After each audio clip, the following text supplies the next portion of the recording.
Hey guys, Caleb Brown, New Planet Recruiting here. Hope you're doing well.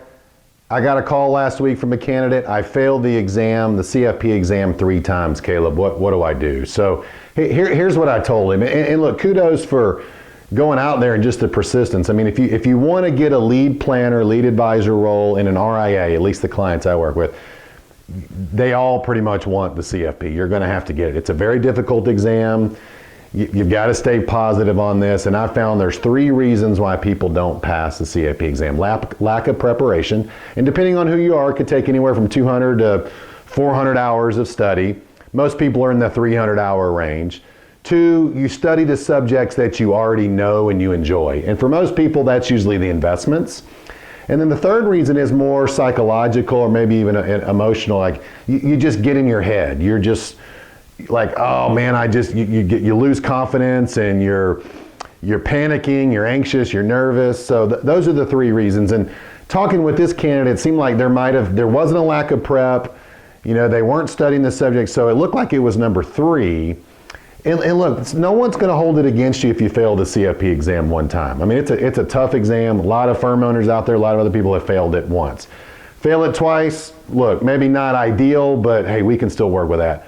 3 times though, I mean, and you're just going to have a lot of people concerned that you just aren't smart enough to pass the exam, or something else is going on, or you're not interested or whatever. So here's some ideas. I mean, just take some time to reevaluate. This particular candidate took it like in March, then they took it like in November, then they took it in March, and I think it was just too soon for them. And there could be benefits to that because maybe it's fresh, but studying your diagnostic, going back to a new review provider. I mean, this person hired a coach, this person went through a new review provider, and still nothing was working. So I think, again, it was number 3 where they just beat themselves up and were just getting so depressed. And I told them, like, look, call a timeout, take a pause, go find a job, because they actually had quit their job to study for this. And we're hoping they could come back to the employers and say, look, I've passed the exam, but find a job, a low stakes job, something that'll pay the bills, like one of these large asset managers that hires everybody where CFP is not required, and just relax and reevaluate. You still need to be in the career. Just because you failed 2 or 3 times doesn't mean you need to find another career. I'm still a believer that you can add value, you can get through it.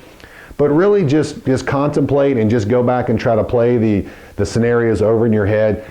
Go back to your review provider, look at your schedule, try to figure out what went wrong. Maybe it was a confidence thing, maybe it was an anxiety thing right before you went to the test center. And there's other people that you can talk to or hire to help you with that aspect as well. You can get through this. Lots of people fail this. Lots of people fail it multiple times. Please don't give up. We're glad to have you in the profession. See you next time. Bye-bye.